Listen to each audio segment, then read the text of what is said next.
Okay.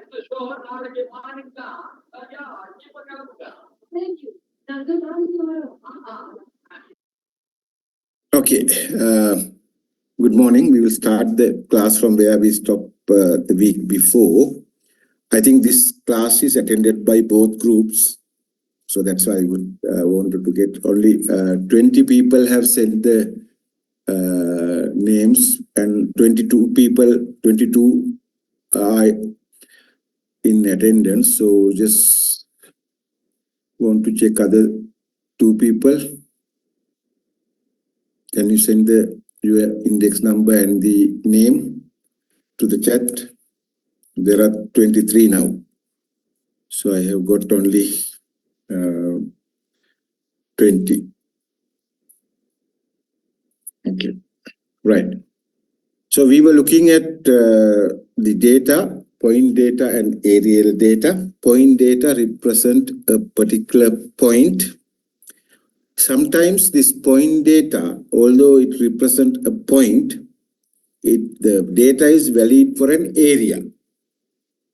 The data is valid for an area. Sometimes we get the data as aerial data. For example, if you take a satellite image and a meteorological satellite image and evaluate the rainfall, what you have is aerial data, how the rainfall is distributed in the area, because a satellite image covers the entire study area. But in addition to that, if we take some data at points, if we collect data, physically we can't collect aerial data, because when we go and collect it, we collect at a point. So point data sometimes represent an area. Sometimes it represents an area. So it is our duty to convert this point data into the aerial data, so that our point is representative of an area. So if you look at this point data and aerial data, the difference between these two is not very obvious, because of the reason that I mentioned earlier. Point data can be valid for area. In addition to that, point and area depends on the scale. So if you take a scale which is very higher scale, it represents a small area on the ground by 1 unit. So, for example, if you take a University of Peradeniya, a map, our PGIA is an area. If you take University of Peradeniya, the PGIA or the University Cricket Grounds is an area. You have an area. But if you take it at the national level, Sri Lanka map, our ground or the PGIA would be a point. So depending on the scale, whether you can look at it as a point or area differs. So therefore, it says the distinction between continuous and discrete aerial data and point data is not obvious. So you understand the point. So most of the analysis that we use in GIS, we need areas, because we take layers. We analyze the data layers. So we want temperature of the area, how the temperature or temperature map of the area, which has each and every point giving us a value. If you take a rainfall map, it is an area. But if you look at the observation points, what we measure rainfall is at a point. But we measure temperature is at a point. Right? So one way that the distinction between point and area becomes very doubtful when you look at different scales.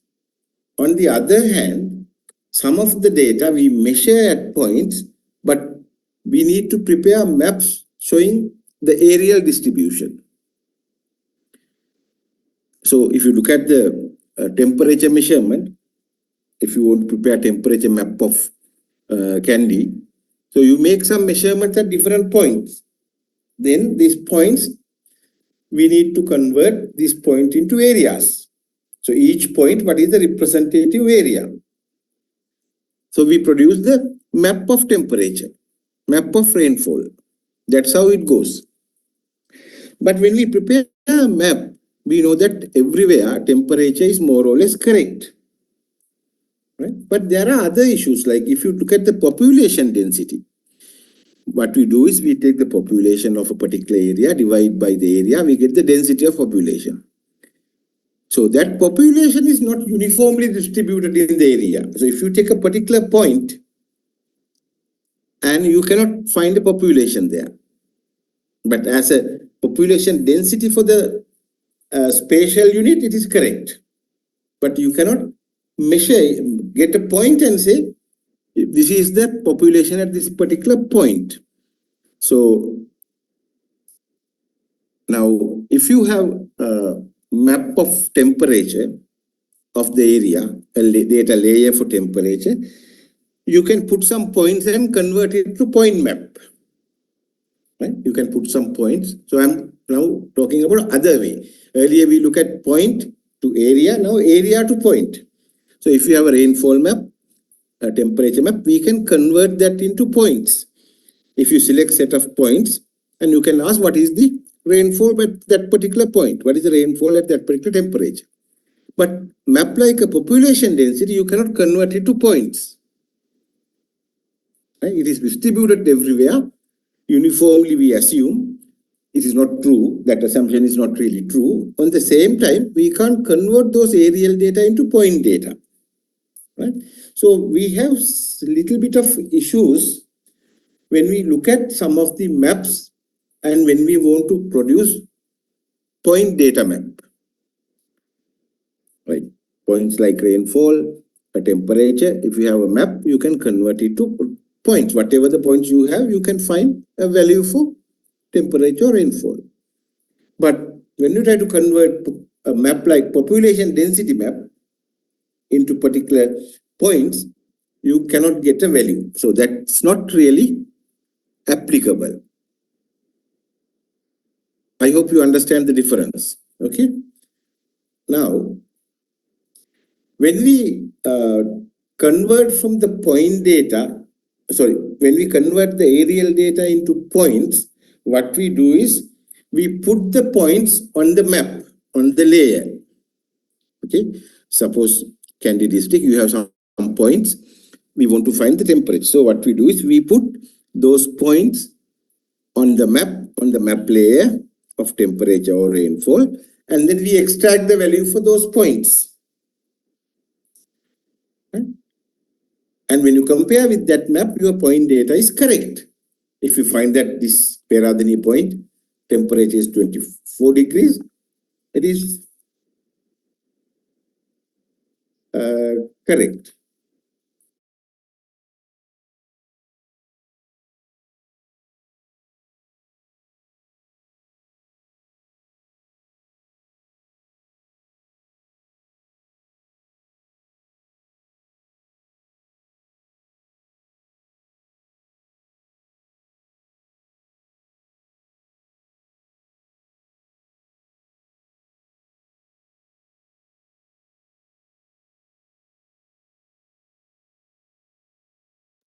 Okay.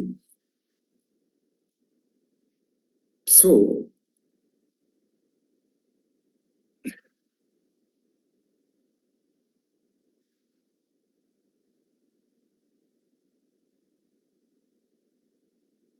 we look at how point data converted into aerial data, Voronoi.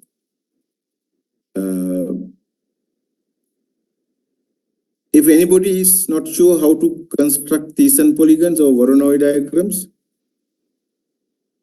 we discussed it last time. Yes? Cruz? Yes, sir. Yes. Yes, we discussed. So you know how to construct Thiessen polygons, right? So Thiessen polygon is one way of converting point data into aerial data. If you have a set of point data, you can convert this point data set into aerial data. Now, why we need aerial data? Because all our data layers, if you do an overlay, if you do any GIS analysis, we need the surface, we need the areas. So that's why we convert point rainfall data or point temperature data into aerial data. This conversion, what we do here in these and polygons is we find for each point where we have the data, we find a representative area. What is the basis of this representative area? If you develop these and polygons by doing or connecting all points, bisecting these lines, drawing the regions, what is the rationale behind this identification?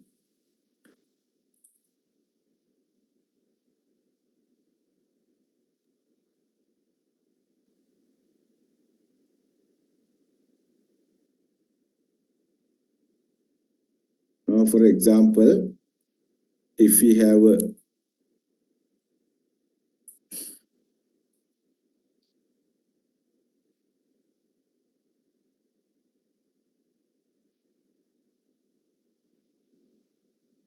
have a point here, right, we identify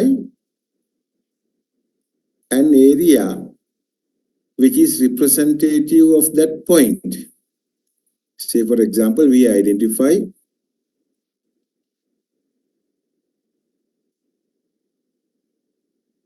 this is the area representative of this point. So we have other areas as well. We have one other area, we have one another area, right? Likewise, we have various other areas. But we put a boundary and says this point, the point here is representative of this area. Suppose we draw these and polygons. What does that mean? This point represent this area means if you take any point, any location within this boundary, right? If you take any location within this boundary, say, if you take any location within this boundary, sorry. If you take any location within this boundary, any location is closer to this point than any other point. Now, if you see, there's a point here, there's a point here, point here, point here. So if you take any point with its representative area, that point, any point on this area is closer to this point than any other point on the map. You get the argument. So any area that we mark for a point, that is the closest point. So what is the basis of this demarcation in these and polygons? If you look at all these areas, different points, it is called nearest neighbor. Which point is the nearest to me? If you go anywhere on this map and decide which point is nearest to me, so that we belong to that Thiessen polygon. Okay, so basic idea of defining Thiessen polygon is on the premise that it works as a nearest neighbor. So any Thiessen polygon area, if you consider, any point in that Thiessen polygon area is closer to the point inside than any other point which is outside that polygon area. So that is the argument. So the argument is we base our decision on the nearest neighbor. We find who the nearest neighboring point, and then we belong to that point. Sorry. Now, this kind of Thiessen polygons are used not only in climatology, but in a lot of social studies as well. It's a very recognized method. Otherwise, we use different kinds of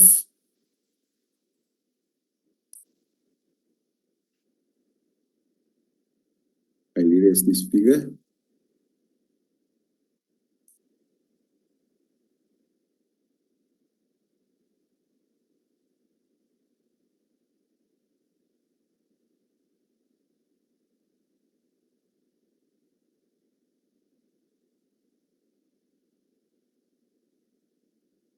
So if once we have the points, next one is if we want to calculate an average for the area. Now suppose we have several points. We want to have average. This is useful mostly in hydrological studies when we deal with the catchments. When it's useful when we deal with marketing studies, when you have several supermarkets, what is the average number of customers we have, likewise. So basically, to get the average of points in a given area, we use different methods. One is a simple aerial average. So we take the precipitation of station 1, precipitation of station 2, precipitation of station 3, average it is 20 millimeters. If you take the sales of shop P1, sales of shop P2 and sales of shop P3, average sales of this area is calculated P1 plus P2 plus P3 divided by 3. So you can use it anything, any related application, we get the average. And Thiessen polygons, we can also calculate the average by using Thiessen polygon method. Now, Thiessen polygon method, from the point data, first we identify Thiessen polygons. So you know how to identify the Thiessen polygons now. Now, once you identify Thiessen polygons, what we do is we connect these points by a straight line, joining nearest neighbors. So there also we take nearest neighbors to join. We take the nearest neighbor and then we draw bisectors and then we identify the areas for each gauge, that is Thiessen polygon.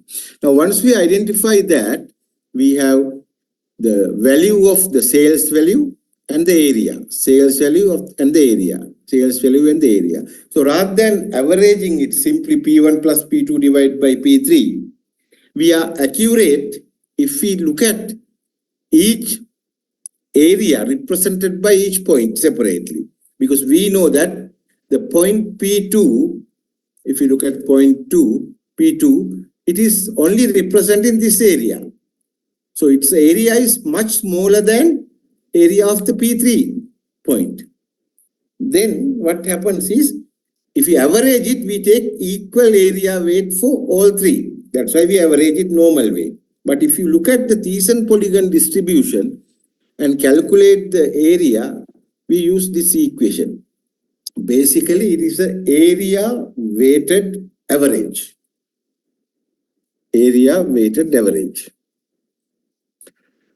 So since we are dealing with areas, it is useful for us to know area weighted average as a point. So now, if we have the P2, we know the values before.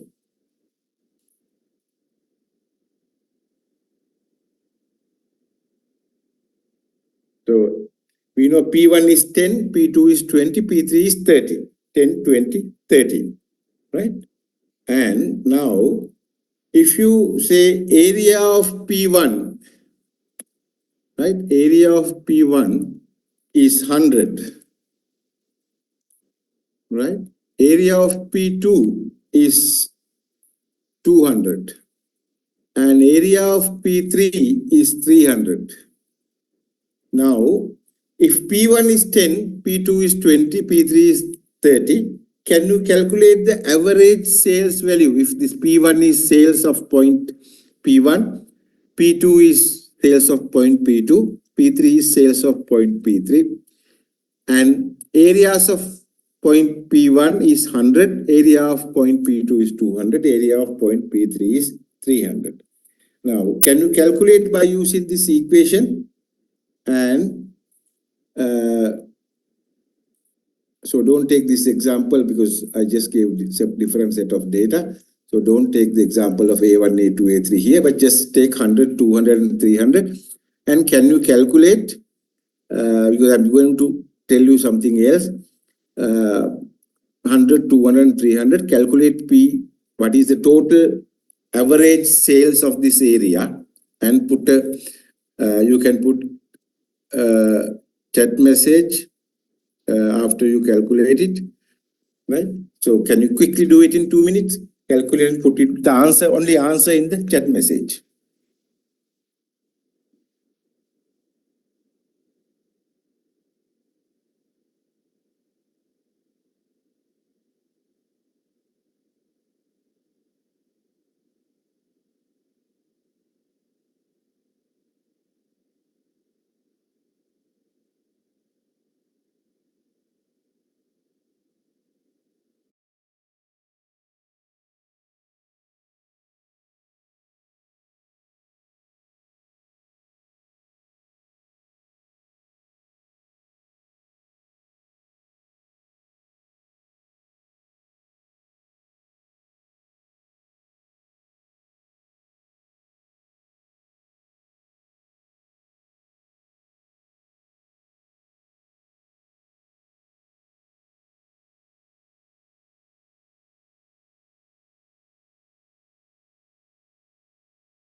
Sorry, my microphone was off. Nobody, it's okay. Right. Okay. So if you use this method, rather than using 100, 200, 300, you can use 1, 2, 3. No issue. If it is 100 million, 200 million, 300 million, no issue. You can use 100, 200, 300 or 1, 2, 3.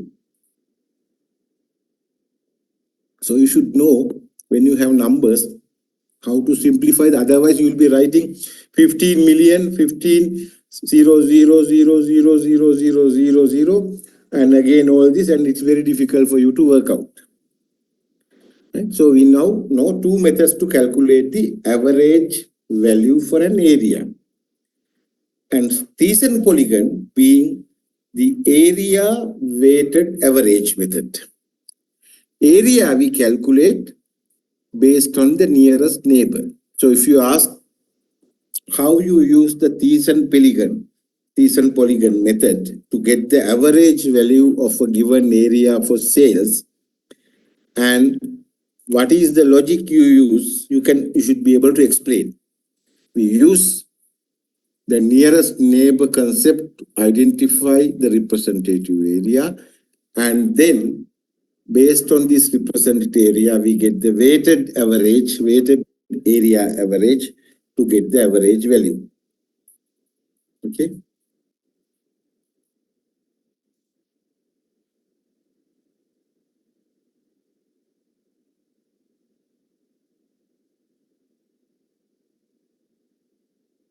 Now, if I show you Thiessen polygon construction for a larger 6 points, you have all the points connected,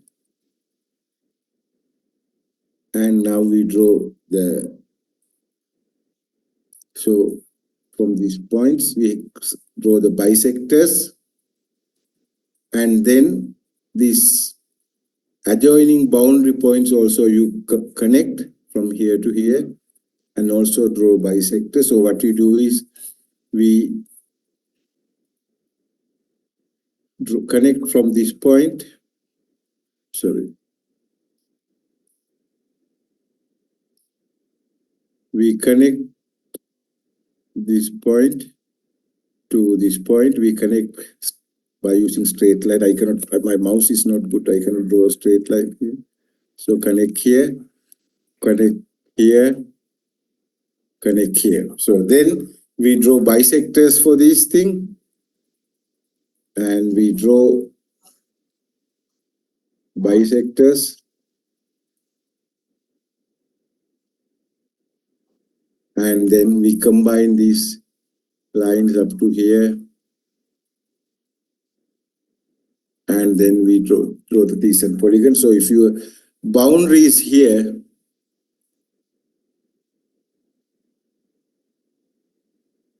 so you have the Thiessen polygon areas identified for each point now.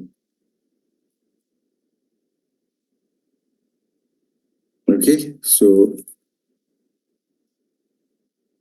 this is how you construct the Thiessen polygons.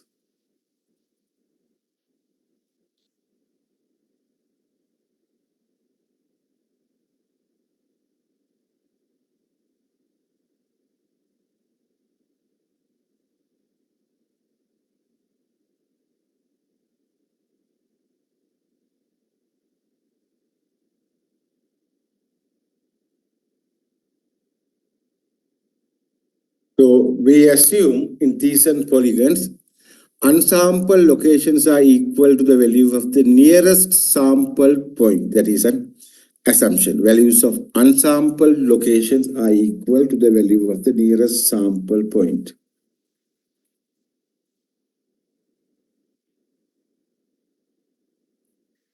And it is called vector based. You learn in GIS what is vector, what is raster. So what we here do is we don't take the raster, we use vector. Those who have not learned vector, you will learn it in the next coming week. And so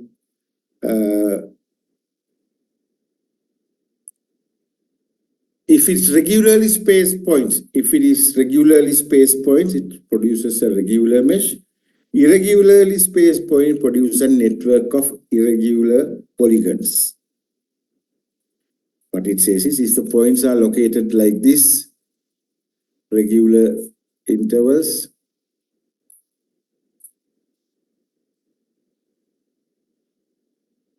like this, you get a regular. If your points are located like this, then regularly spaced point produces regular mesh. So when you connect it, you get this kind of a regular mesh.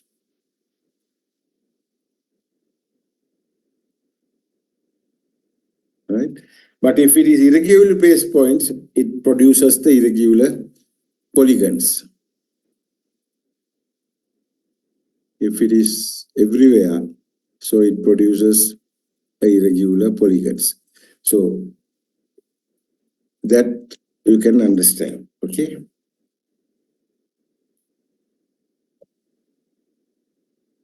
And third method that we are going to learn to convert the point values into areas is isohedral method. This is again a method used in hydrology but used in other areas as well. First step of isohedral method is to develop contours or isohedral. So since you have done all this mapping work, you know how to develop contours. In this particular case, we develop rainfall contours if it is rainfall data. If it is marketing data, we develop the marketing value contours. So we have value 10 contour, value 20, value 30. So just draw contours, and I don't need to teach you. You have learned how to draw contours in grade 6 or 7.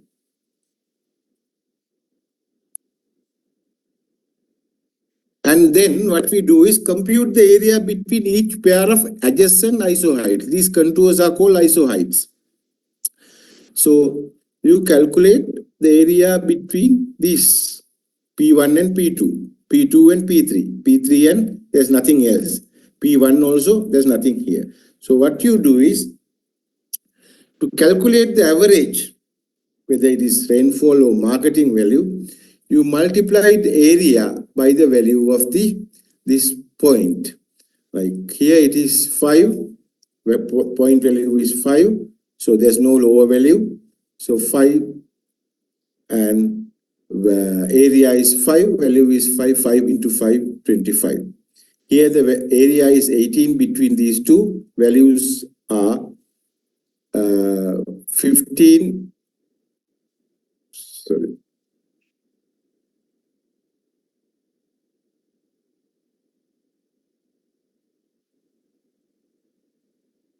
So value area is 15, value is 18. Value is 15 here, area is 18. So we multiply 18 by 15. Here the value is 25 because value 25 comes here, it is 30, here is 20. So it is 25. Here it is 20, this 10, you get the average 15. Here it's 5 and there's nothing lower, so you could take 5. Here value is 30 and next higher value is actually 35. So we take higher value 10, 30 plus 40, 35 as the value. So you can use a slightly different way, you can slightly different answer, but this is how you get the Thiessen polygon, isohedral method average.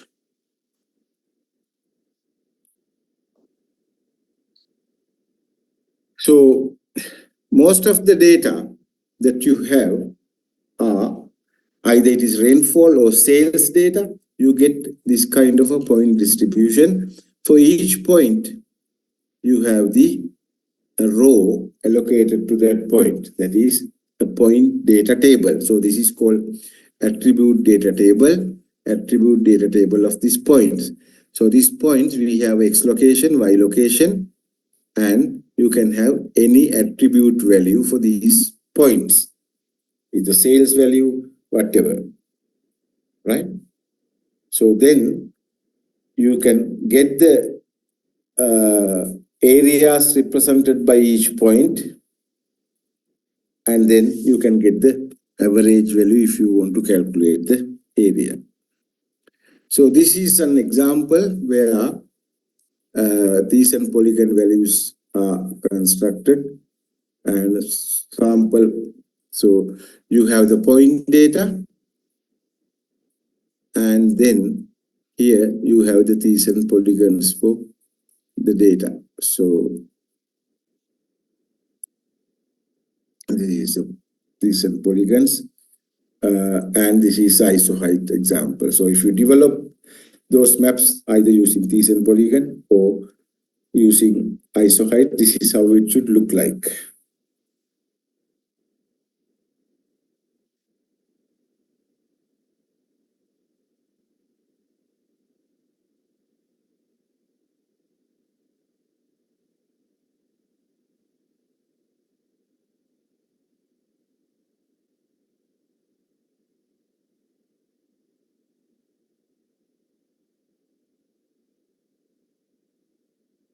So in these two maps, when you compare Thiessen polygon with isohedral map, you can see Thiessen polygon one are more or less having a polygon structure dominating, isoheights a line, a linear structure dominating. Linear structure dominating. So these are the very basic point to area conversions available in the GIS. Now conversion of points data to line. So we look at earlier area. Now it is the contour means lines. So interpolation converts point data to a set of isolines. Iso means equal. Lines having equal. Iso lines means lines having equal values.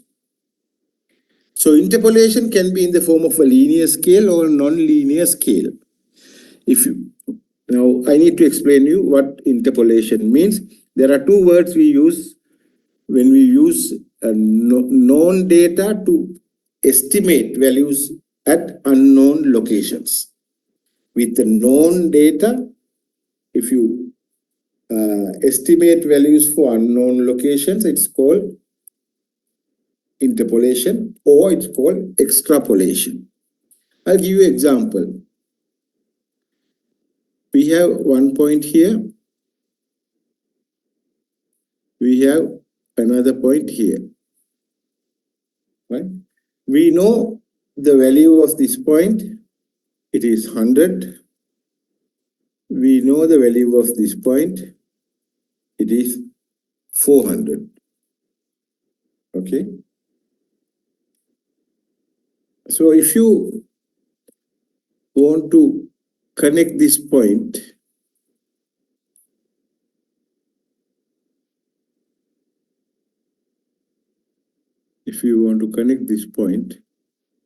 with this point, right?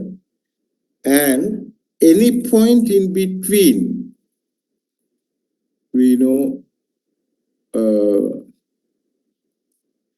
any point in between, say, if you draw this line, if you draw this line, if you divide this into three equal areas, my lines are not very equal, but so we know that this is 200, this is 300, this is 400. So within two known points of values, we derive any value in between, because this, any point here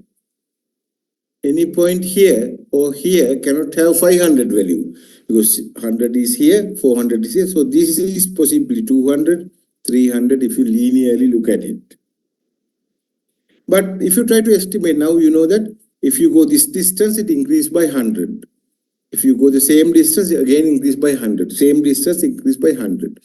So if you go now, same distance from here, further, sorry. if you go further from this point, a similar distance, this value here, so if you put the value here, this unknown point, and if the value is, we can expect, we know 100 is here, 400 is here, and now we can put the values here. So the value here is, we assume 200, value here we assume 300, and our measurement says value here is 400. Right? So 100 and 400 are measured values, 200 and 300 are interpolated values. So when you go beyond that, up to here, we know that same distance, it is 500. But we don't know whether this is increasing at the same rate beyond this point. So we call that point as extrapolated point. These two are within the range, so we call interpolated. So we call interpolated values. This region we call interpolation, and beyond that, from here, we called extrapolation.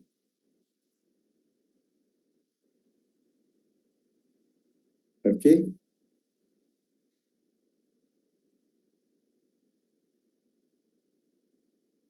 So interpolation can be in the form of a linear scale or non-linear scale. What we did was linear scale, right? It can be non-linear scale. It can be exponential scale, right?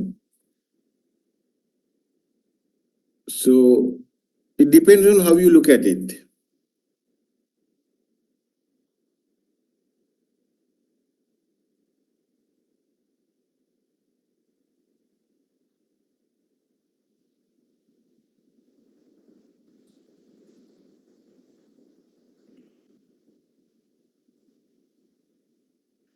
Right. So we use different techniques to convert point data into lines. One of the other method we use in GIS is what is called potential mapping. Potential mapping is not very much used now, so therefore I didn't want to go into that. So we'll do, we can look at practical example of interpolation methodologies. So I will first delete this before we go into the next. So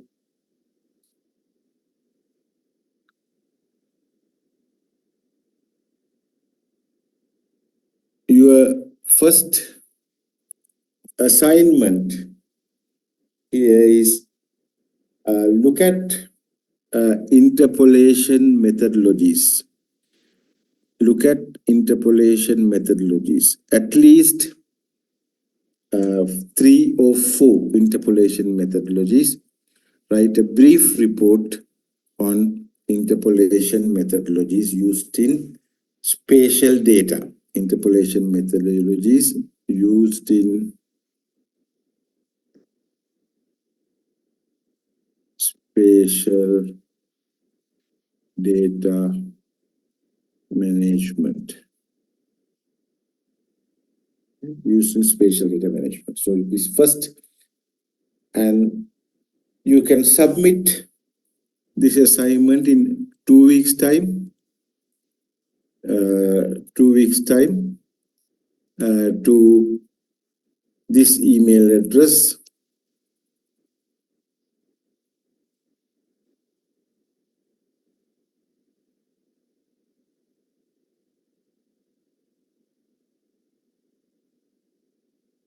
And when you submit this, remember in your subject line in the email, you can attach the report, the assignment, and subject line put spatial, or sorry, you put statistics. So when you put statistics, it automatically goes into spatial stat folder. So use this email and use the term statistics on the subject line. You can put anything else, but put the word statistics in the subject line so that it goes to the right folder. Okay. Can you note down the email address and the word that you need to put into the, because otherwise I get hundreds of mails and I get hundreds of assignments submitted, and so I won't be able to trace it. So if you put statistics on the subject line, it automatically goes into spatial statistics folder.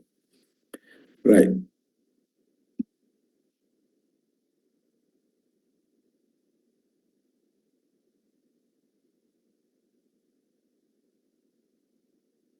Okay, look at some aerial data.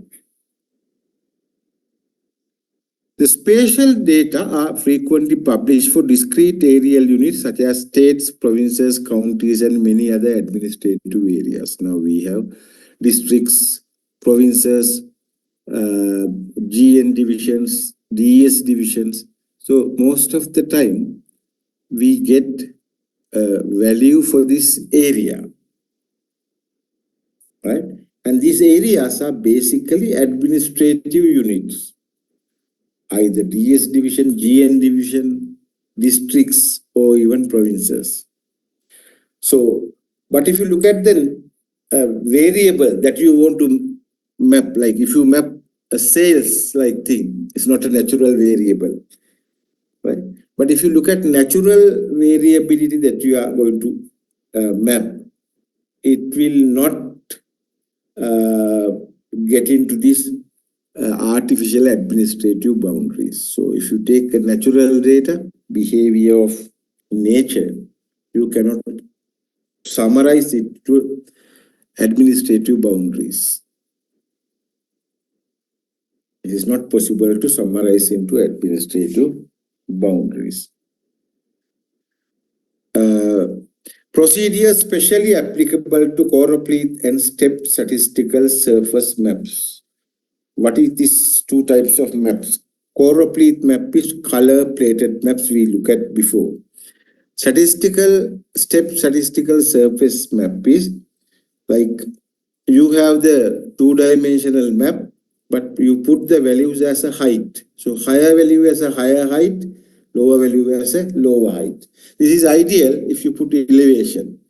So what we are doing is in the third dimension, you put the data values. So if you are using elevation, to higher elevation will have higher level in the third dimension, and lower elevations will be at very low. So it's a kind of a different levels. It's called step statistical surface that we develop on the maps.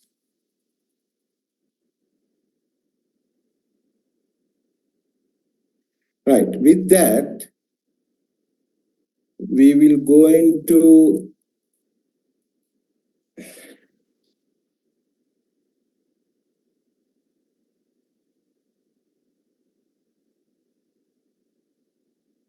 what is called location quotient. It is commonly called as LQ. The word quotients, you have used this word before. Where do you use this word before? Can anybody tell me? Where is this word quotient used?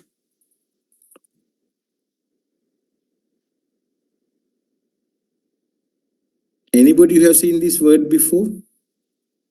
Can you put in the chat if you have seen before? Where is this quotient play?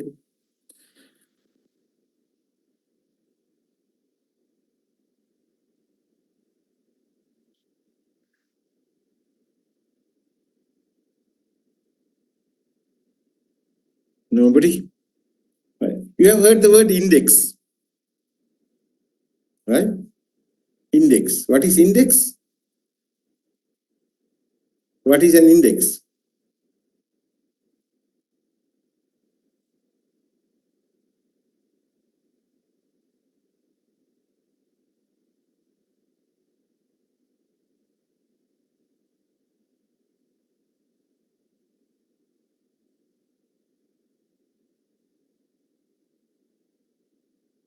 Right, we have not heard. So index normally used to identify the distribution of values of a variable within a comprehensible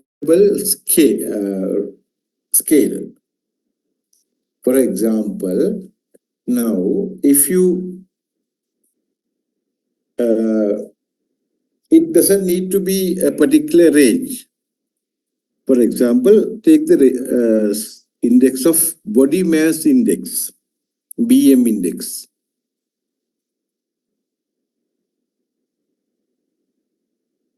Right?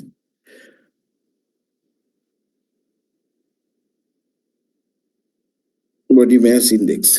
So I think some of you may not be familiar, but if you look at index which converts this value, whatever the existing value, into a comprehensible range. Now, for example, you have an exam, right? You have 15 questions in the exam. 15 questions in the exam. So if it is 15 questions in the exam, each question, say, get 100 marks. So you get 100 marks for each question. Now, if you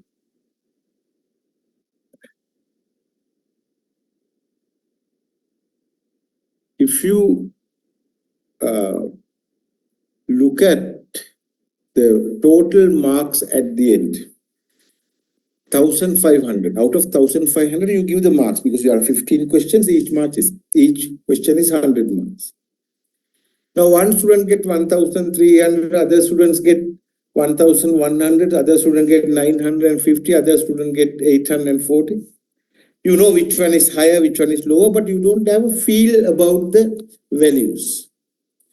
But if I give these values in the range of 0 to 100, converting that into a mark index of 0 to 100, when I say he got 90, he got 75, he got 60, you feel where you are, right? So index is converting your data into a comprehensible, the understandable range. Normally it is 0 to 1, 0 to 100. As a percentage, 0 to 100, it can be anything, but that range you can understand. But if you have a range of 0 to 1,489, it's very difficult for you to understand it. So that is where the index is useful. A similar thing is a quotient. You have used this word without knowing this word. Now, when you say, I have an IQ of 12, what does IQ stand for? IQ means intelligent quotient. IQ means intelligent quotient. Right? So IQ basically should be numerical values. Right? It should be numerical values. So a location quotient is an index comparing an area's share of a particular activity with the area's share of aggregated phenomena. Now take the example.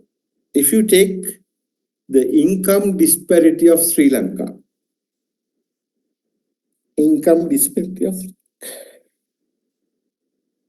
if you look at our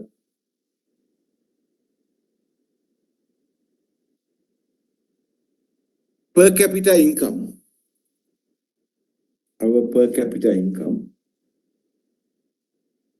and look at from those 9 provinces, we have 9 different values for per capita income. 9 different values for per capita income. But if you look at it,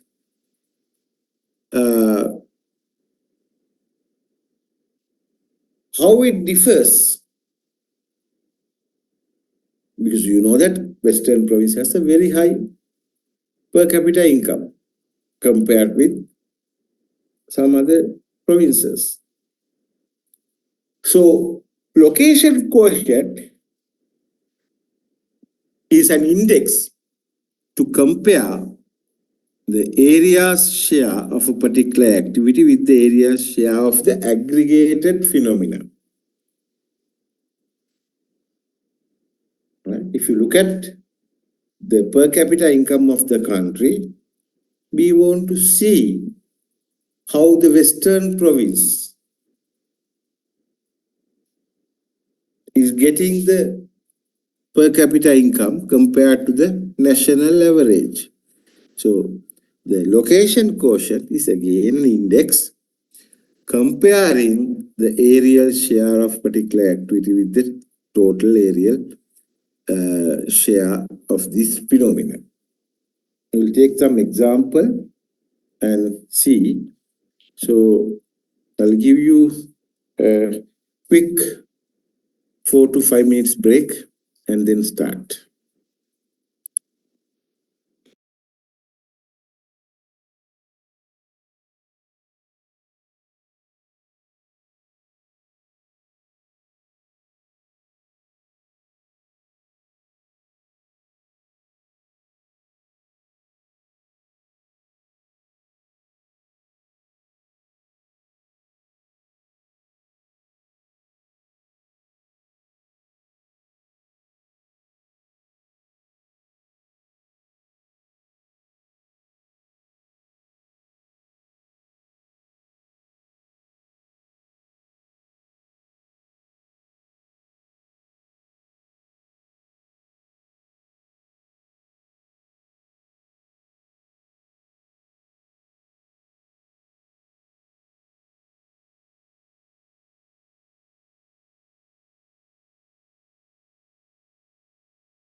Okay.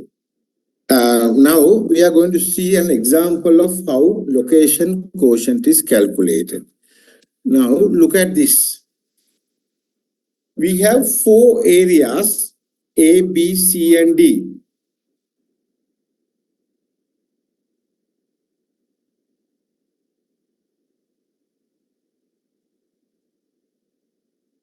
There are 4 areas A, B, C, and D. So our map has 4 different areas. Total map is area having A plus B plus C plus D. So total map is divided into 4 areas. And we are going to look at how the employments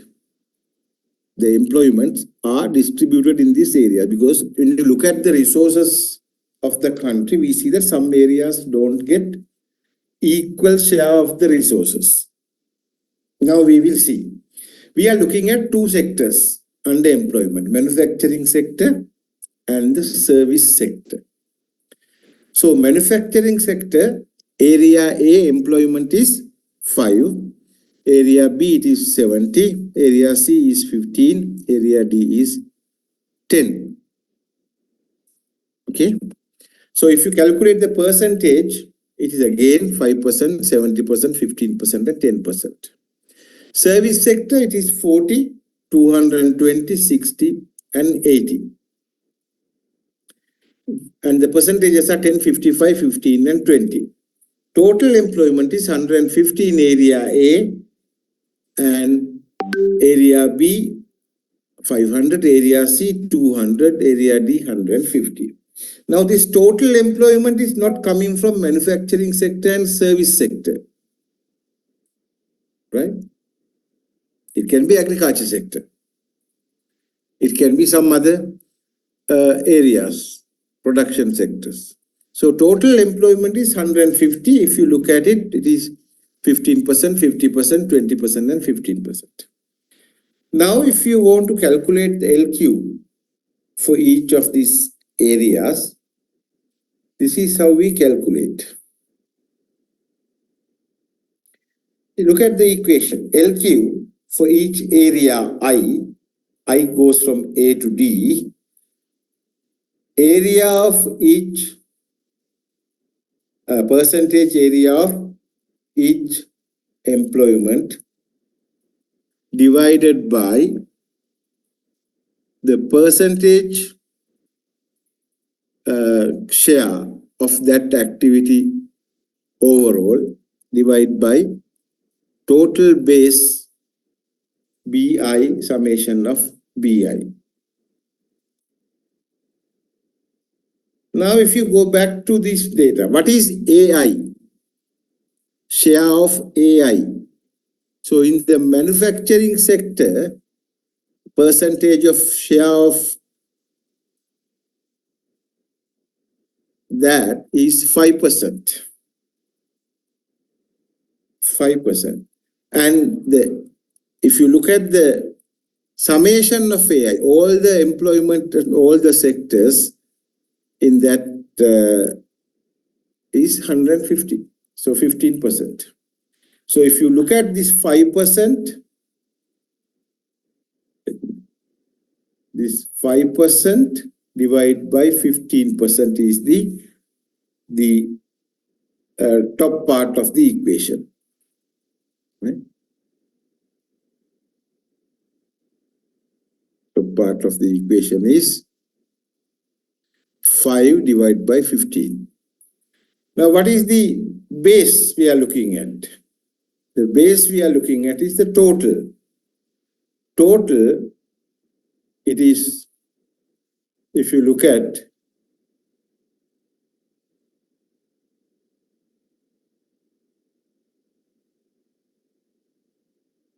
what is the percentage share of that,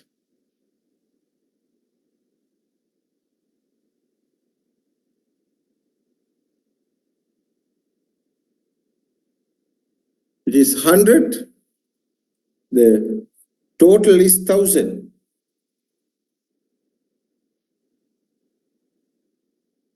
right?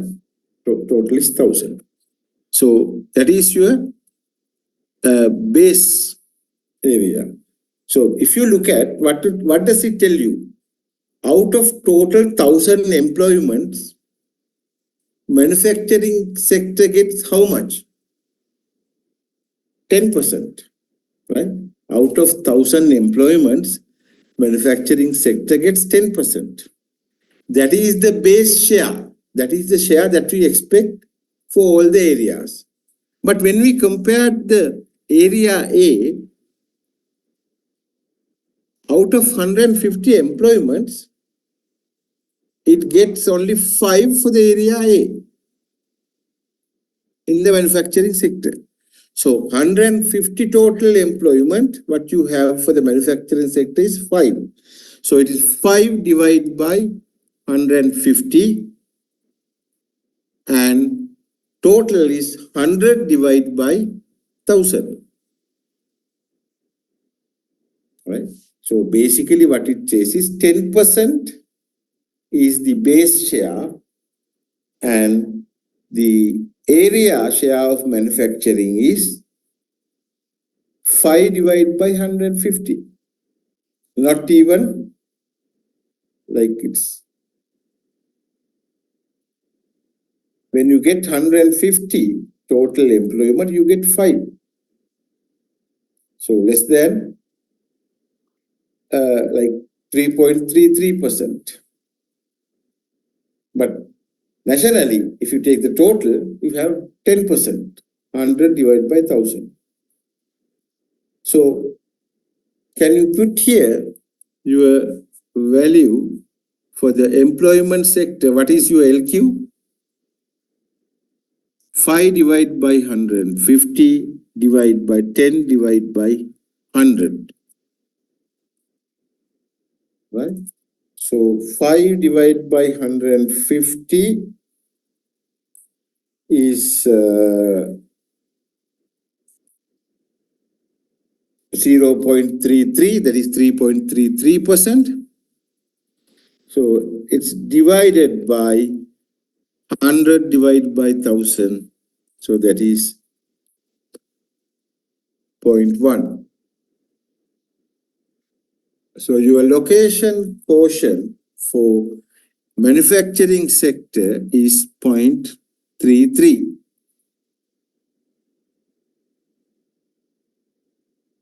Okay.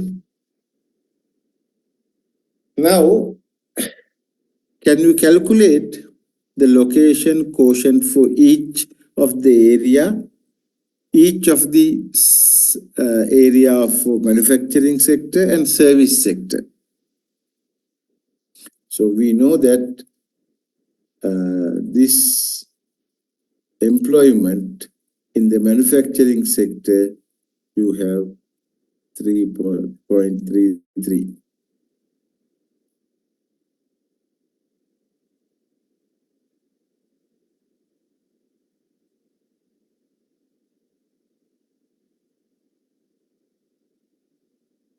Right. Next one, area B, our value is 70 divided by 500. That is 0.14. And 0.14 is the share and you divide by 100 divided by 1000, that is 0.1. So what you get is here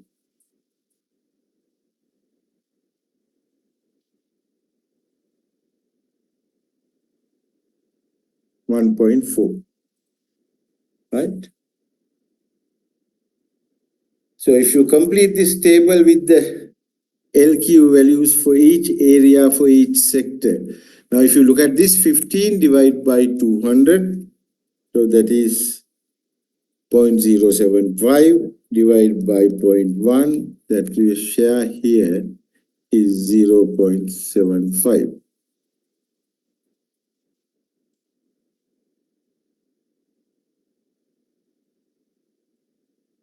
And 10 divided by 150, So 10 divided by 150 divided by 0.1. Here you get 0.66. Now what can you say about this location quotient value of the manufacturing sector for each region? And how do we interpret it? Right? How do we interpret it? Now, if the value of LQ is less than 1, it is underrepresentative. That area is underrepresentative. Now, area A for the manufacturing sector is underrepresentation. Area B for the manufacturing sector is over 1. So they have occupied more. They have gathered more resources in the manufacturing sector, more employment in the manufacturing. So their value is 1.4. Other two, area C and area D, having less than 1, so they are under representations. Right? Now, can you calculate the value for the service sector quickly? Calculate A, B, C, and D and tell me the values. Or send it through the chat. Quickly calculate the values and send it through the chat.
Okay, you can look at it how it is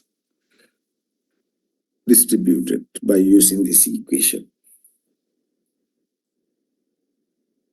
So location quotient is a fairly good indicator of the sharing resources, whether you get the equal share or not.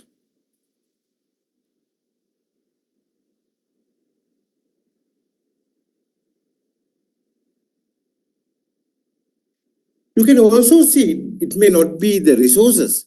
You can see in the country we have three main, four main religions. Take each district. Take each district. Take the population of Catholics, Buddhists, Hindus, and Muslims. Christian or Catholic, we put together, all believe in Jesus. So we can see whether the religious bias in any of these districts, whether any religion dominate in one district. You can do the same for the ethnicity. Calculate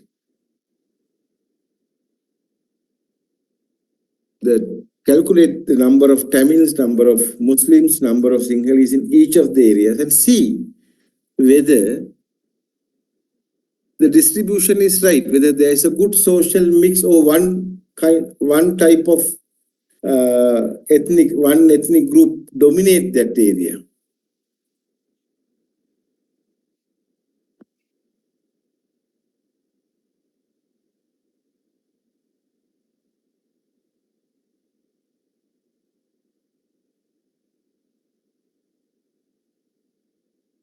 So you can fill this table.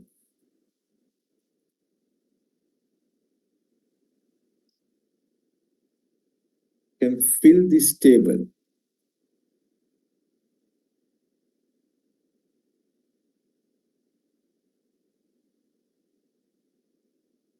Okay. Now, if you look at how the ethnic distribution in different districts, religious distribution in different districts, employment distribution in different government employment distribution in different districts.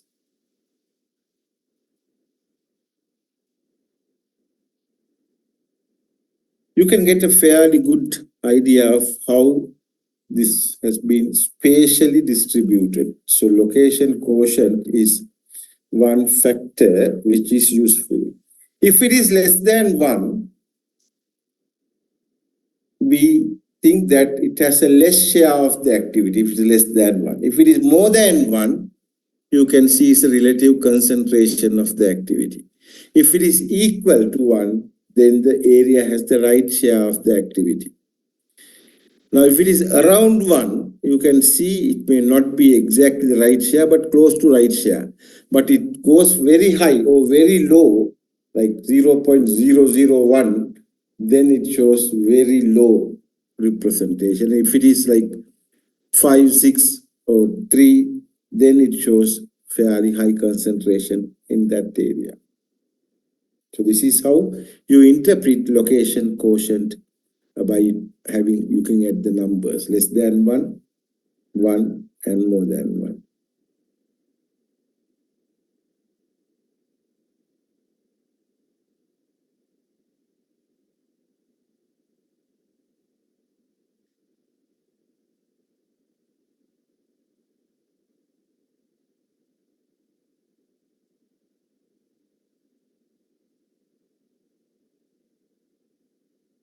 The major problem, major drawback of the location quotient is it calculates one value for the area being analyzed. So if you have a number of areas and number of parameters, it calculates a set of values for each area. But it won't give you a composite value. If somebody asks how the ethnic groups distributed in Sri Lanka, is it concentrated in some areas of one group or it's equally distributed? You have to give for each reason, each area, you have to give value of LQ.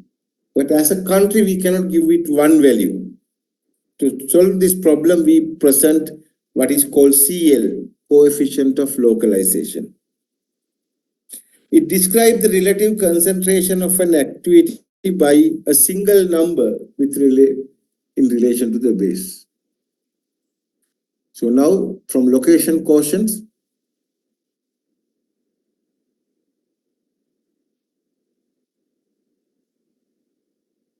it's same as IQ, intelligent quotient. You have numbers.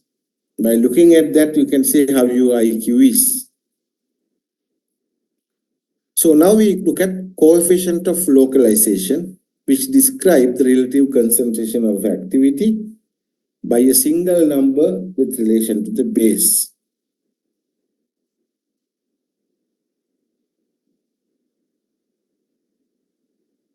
So the coefficient of localization involves calculation of percentage share of the regional activity in each of the area.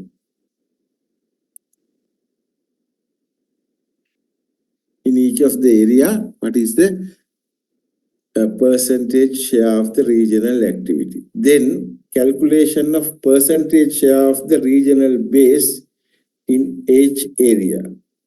Subtract the value in step 2 from step 1 and add either all the positive differences or all the negative differences, divide by 100. You get a calculation of the coefficient of localization.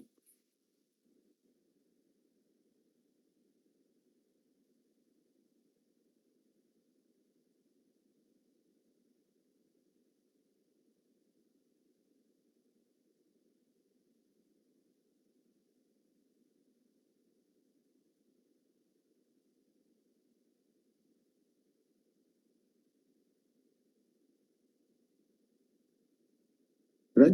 So we'll do example and see.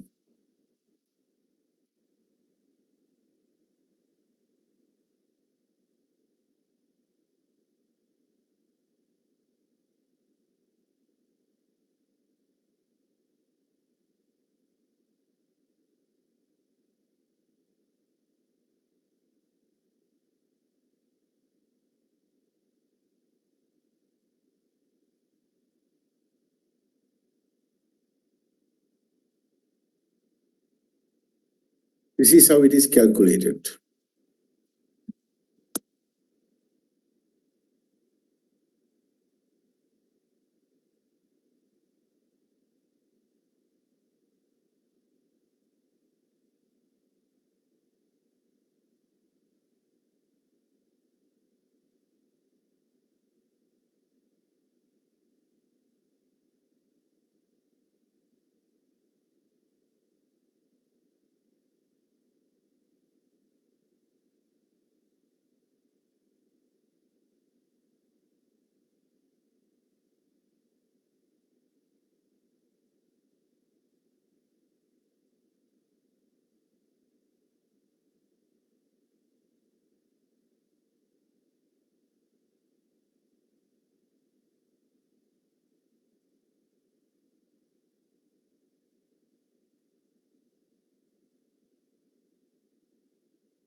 Now, if you look at the manufacturing sector of area A, 5, and the percentage of total employment in that area is 15. So if you look at this table,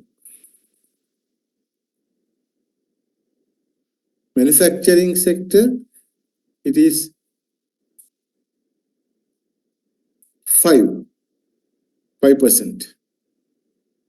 And total it is 15. Okay. So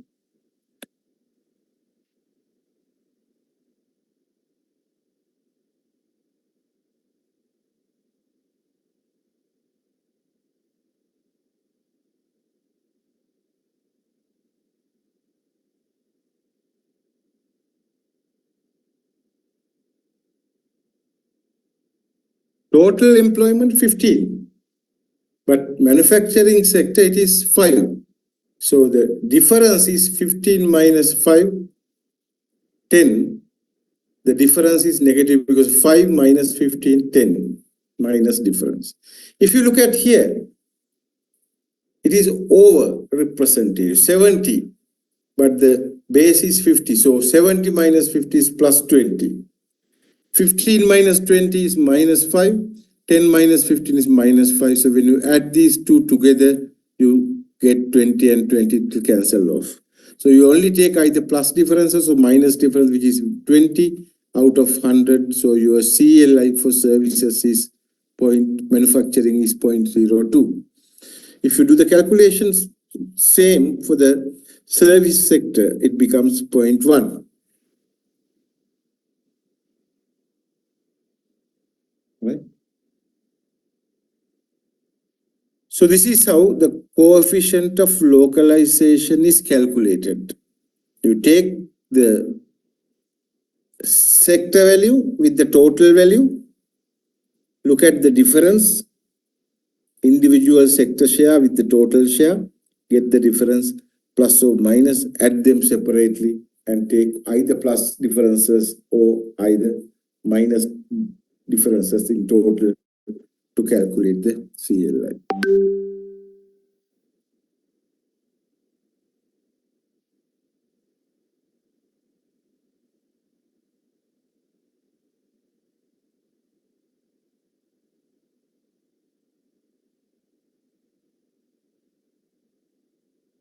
The advantage here compared to the location quotient is that for the entire manufacturing sector for the area A,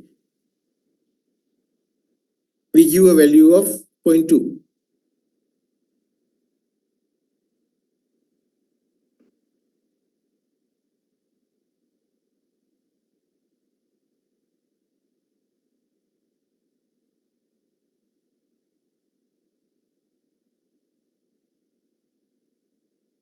Right? And for the area A, it is plus minus 10, B plus 10. So for the entire area of the area A, B, and C, and D, you get a one value for coefficient of localization. Earlier we had four values for A, B, C, and D. Now we look at it and take one value for the entire sector. So you have the coefficient of localization for manufacturing sector in all the areas is 0.02.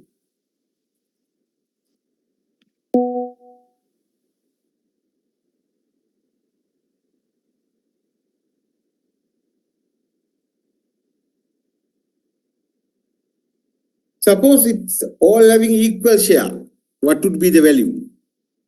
If manufacturing employment is 5, total employment is 5. Manufacturing employment is 70, total employment is 70. Manufacturing employment is 15, total employment 15. Manufacturing employment is 10, total employment 10. Then what will be the CL value? It will be 0. Right? So if it is equal share, if there is no localization, we get a value of 0. Suppose if area A got everything, right? The total employment is 100 and you get the manufacturing employment 100. All the other areas you get 0, 0, 0, 0.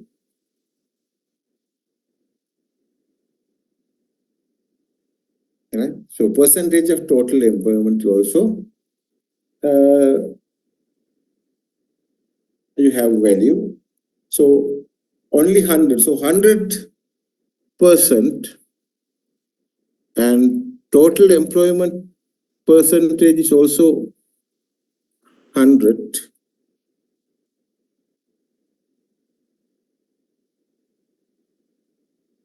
And all the other areas it is 0. Then what will be the picture?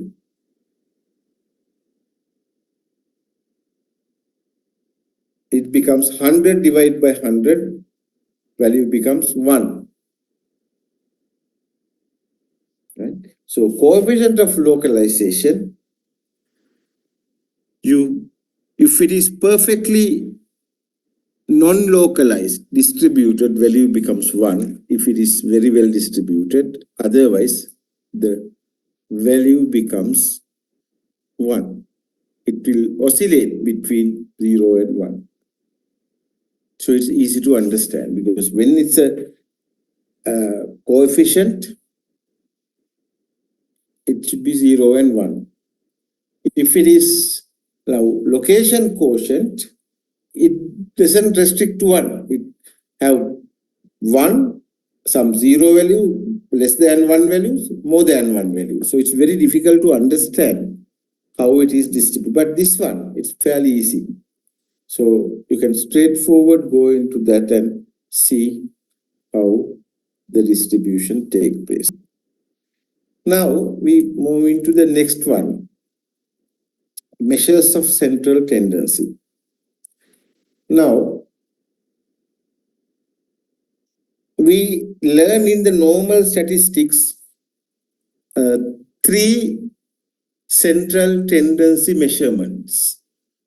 Can you remember? We learn mean, mode, and median. Mean is the average value. You take the total value, divide by the number. You take the mean value. Mode value is mostly occurring number, what is having the peak. And median is the middle value if you order the distribution from lowest to highest. Now in the spatial data, we have a spatial equivalent of that. So the question here in the spatial statistics, what we ask is, what is the center or middle or average? Same terminology. What is the center? It's like median. What is the center or middle is or average of a point distribution. What is the median or what is the mean? So we use 5 different calculations, and where on the map is the center of a point distribution? You have large number of points. What is the center of this point distribution. If you have 100 points distributed, and if you want to represent these 100 points with one point, which is in the center, or center of gravity we call in normal sense, where is the location? So for that we define 5 things: mean center, weighted mean center, Manhattan median, Euclidean median, and weighted medians. So in spatial statistics, we define slightly different parameters for central tendency. So if somebody asks you what are the central tendency measurements in spatial statistics, we use mean center, weighted mean center, Manhattan median, Euclidean median, and the weighted median. Okay, so this is how we use.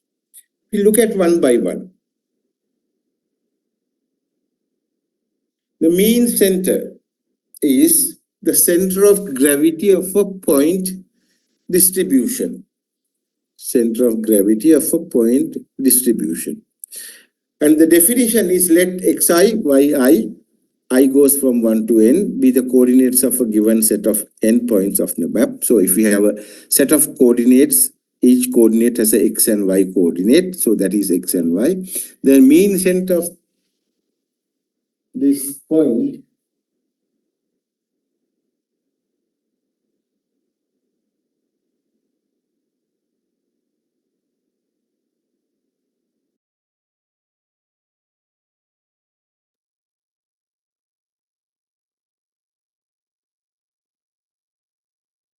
We can't listen.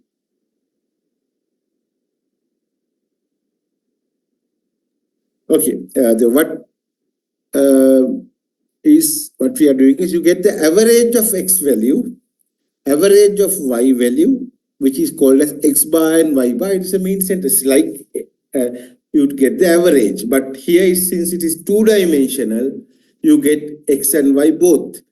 So if you have only one data series, you take the summation divided by the number of observations. So here, since we have x and y coordinates, but in a normal distribution, say for example, in a class, we measure the mean of the weight of the students. So we get weight of each student, total it, divide by the number. Here, we don't look at the attribute, we look at the location. So we take x coordinate, average of x coordinates, y coordinates, average of y coordinates, we define the mean center. Now, what is the advantage of calculating the mean center? What is the advantage of calculating mean or average? What is the simple argument, the logic we have in calculating the average?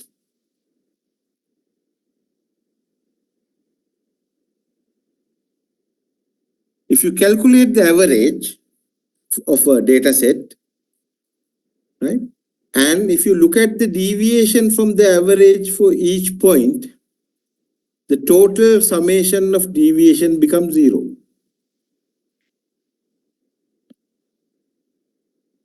Total, the summation of deviations becomes 0. That's why it says in the middle, mean.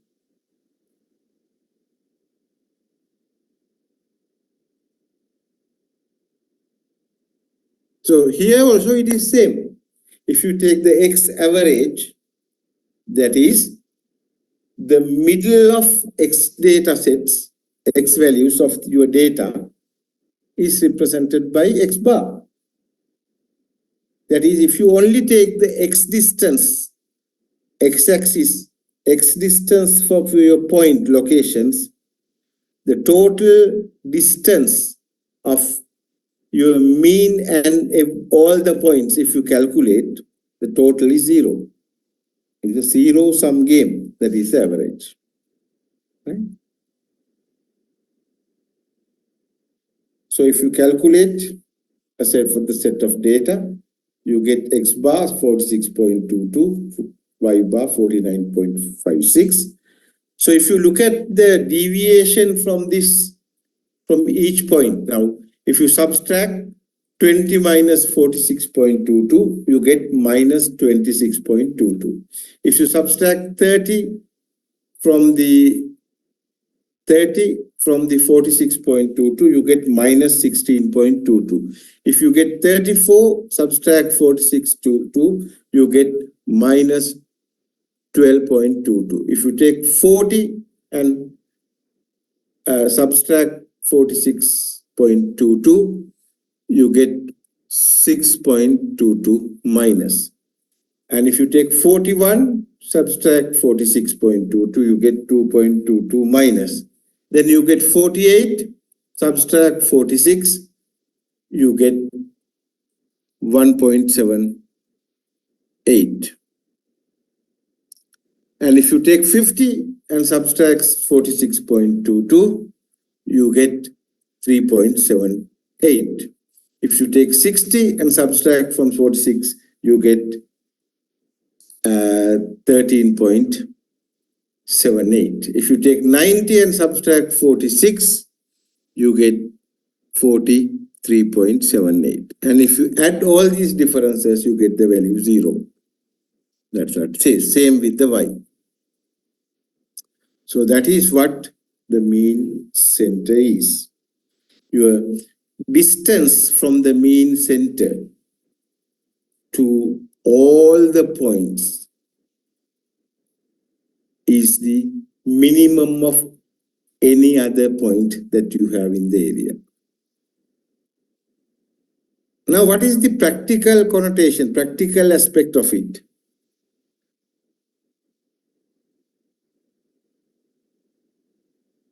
Say you need, there are, like here, 9 locations where you want to visit. Right? Where you want to visit, there are 9 locations distributed. Now, if you starting from particular point, you need to travel to all 9, but your transport distance should be made minimum. If you are to make the minimum transport distance, you need to locate yourself at the mean center. So if you start from mean center, go to each and every point and come back to the mean center, your total distance travel is less than any other location's total distance. That is the advantage of mean center. I hope it is clear.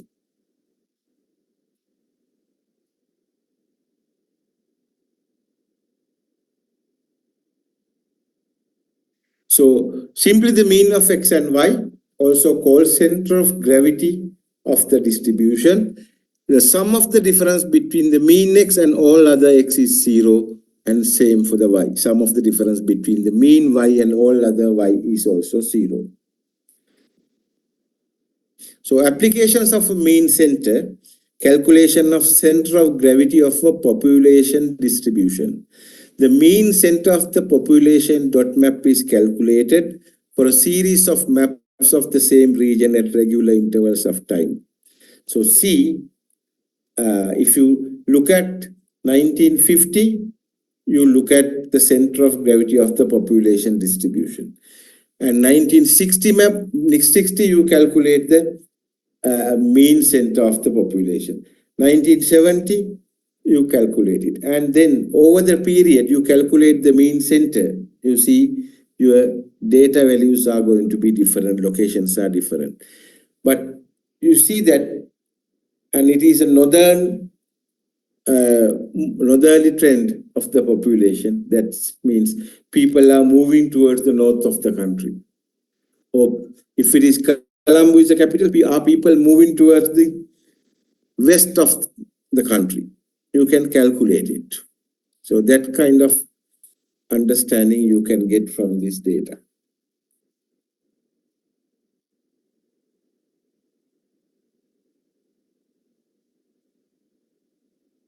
Okay.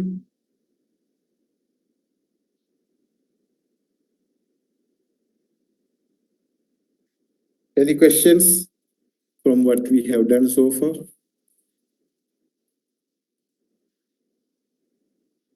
Okay, if you don't have questions, we'll wind up the session now. Next week, we will not have the spatial data infrastructure, but next week we will have the spatial statistics course. So I expect all 27 people or 28 people to join next week also at the same time, 10 to 12. If there's any change of the timetable, I will let you know. But as we plan now, next week also we will have the continuation of this lecture from 10 to 12, Sunday. Okay? Right, thank you. Before we wind up,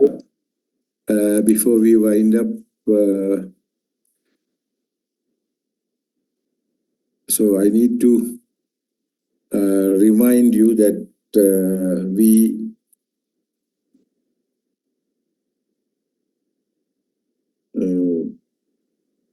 have a group coming for spatial data infrastructure, only the senior group.